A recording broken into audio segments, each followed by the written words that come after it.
저렴한 가격에 집을 살 수 있다는 생각에 혹해서 분양을 받았는데 큰 낭패를 보고 있는 사례들도 있습니다. 어떤 상황인지 만나보시죠. 넉넉지 못한 형편 탓에 평생 아파트에 살아본 적 없던 김 씨.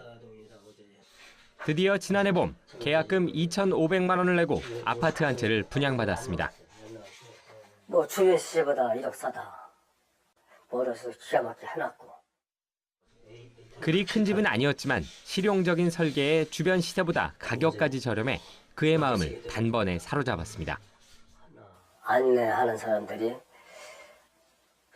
80%가 주민들의 호응을 받았다. 6개월 후면은 2주를 다 하며 그다음 봄 1월달부터 땅을 파겠다라고 이렇게 얘기를 해서 19년도에 하반기에 입주를 하겠노라. 하지만 1년이 지난 지금 그가 계약한 아파트는 아직 첫 삽조차 뜨지 못했다는데요. 무슨 이유일까요? 언제 땅 파냐 했더니 얘기가 또 달라지는 게 뭐 50% 정도만 동의를 받았고 한 10몇 불 받아야 지구 단위가 되는데 그 밖으로 좀 다니고 있다. 그가 계약한 아파트는 지역주택조합 아파트였습니다. 지역주택조합 아파트 사업 계획이 승인되려면 건설대지 80% 이상에 대해 토지 소유주로부터 사용 승낙을 받아야 하고 그 95% 이상을 매입해야 합니다. 그러나 김 씨가 계약한 아파트 사업의 경우 토지 매입은커녕 조합의 설립 인가조차 나지 않았다는 건데요. 쉽게 말해 사업 추진이 불투명한 상황이었습니다. 더욱 황당한 건 그곳은 고층 건물이 들어설 수조차 없는 제한구역이란 겁니다. 이 고도 제한이 걸려가지고 칠 수가 없던 거예요. 7층 이상을 칠 수가 없는. 20층 높이 아파트를 짓겠다고 버젓이 조합원을 모집했는데 어떻게 된 일일까요? 관할구청에 확인해봤습니다. 아니, 원래 이제 2종 일반 주거지역 같은 경우는 보통 대부분 7층 이하예요. 그래서 이제 7층 이하로 적용이 돼 있는 거고요. 네. 그렇다면 해당 조합 추진위원회는 이런 사실을 알고 있었던 걸까요?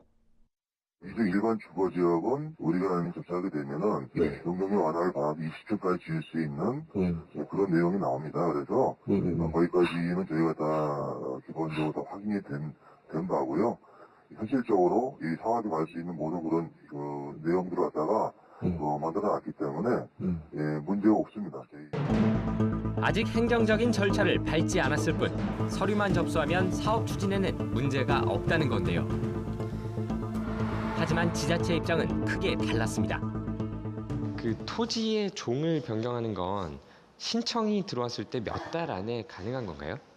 그런 건 절대로 없습니다. 심의를 10번 할 수도 있고, 한 번 할 수도 있고, 입안에서 결정까지 1년 되는 것도 있고, 2년 되는 것도 있고. 안 될 가능성이 더 많다는 의미인 거죠? 그렇죠. 아파트를 언제 지을 수 있을지 모르는 상황인데도 시행업체와 조합추진위원회는 여전히 조합원을 모집하고 있습니다. 지금 이게 이제 선분양이잖아요. 우리가 이게 선분양이랑 조합을 모집하면서 선분양하는 거랑 좀 가격이 원래 싸요. 한번 여기 하셔도 괜찮아요. 무조건. 그런데 이렇게 승인도 나지 않은 지역주택조합에 무턱대고 가입을 했다가는 추후 문제가 생겨도 전혀 보상받을 수 없습니다.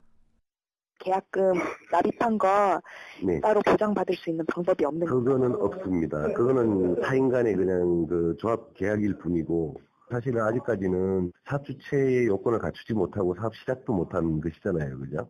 보증공사가 개입하기 이전의 일이라는 거죠. 그렇죠. 예. 사업 승인을 얻지 못한 주택사업의 경우는 보증 대상 자체가 되지 않기 때문입니다. 지역주택조합 아파트, 일반 분양 아파트보다 저렴해 전국 곳곳에서 건설이 이루어지고 있는데요. 그만큼 따져봐야 할 게 많습니다.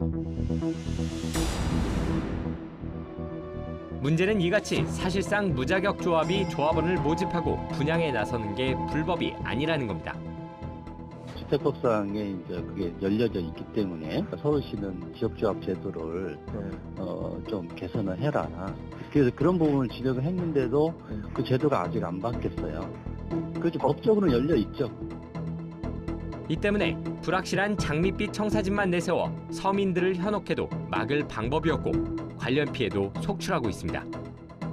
나이 65세 돼가지고 한번 아파트 한번 살아본 적도 없고 그래서 그랬는데 뭐 손자님 뭐 저기 뭐냐 그 사위들이 둘이 있는데 좋다고 좀 받았다가 좀 흥분하고 한번 데리고 가기도 했는데 뭐 틀려버렸지 뭐 이제 참 창피하기도 하고 말을 못했어요 지금.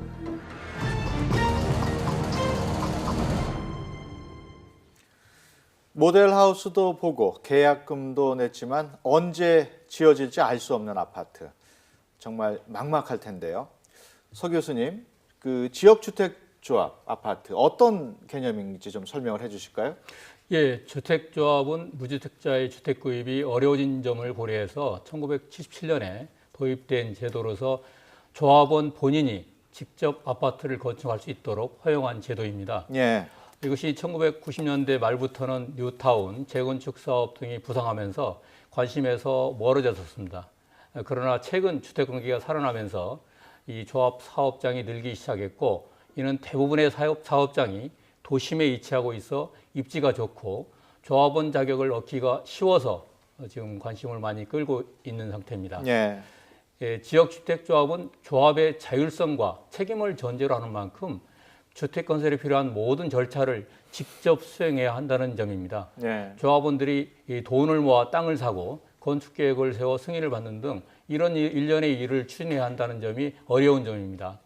예, 건설사처럼 금융비용 등이 들지 않아서 순조롭게 진행될 경우에는 10% 내지 20%의 비용이 덜 드는 것으로 알려지고 있고 이것을 빌미로 많이 국민들이 속는 것 같습니다. 예.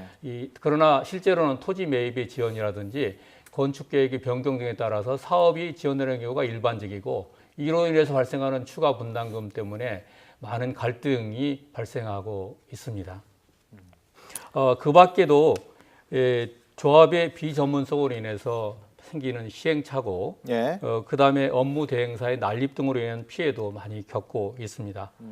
바로 이런 점 때문에 이 조합주택에 관해서는 사업이 제대로 진행되지 않았을 때 그 책임이 고스란히 조합원에게 간다는 것을 분명히 인식할 필요가 있는 제도입니다. 예. 그 앞서 화면에서 본 김 씨의 경우에는 인가받지 않은 지역주택조합 가입자였습니다. 최 변호사님, 네. 이런 경우 전혀 보호를 받을 수 없습니까? 예, 저도 좀 안타까운데요.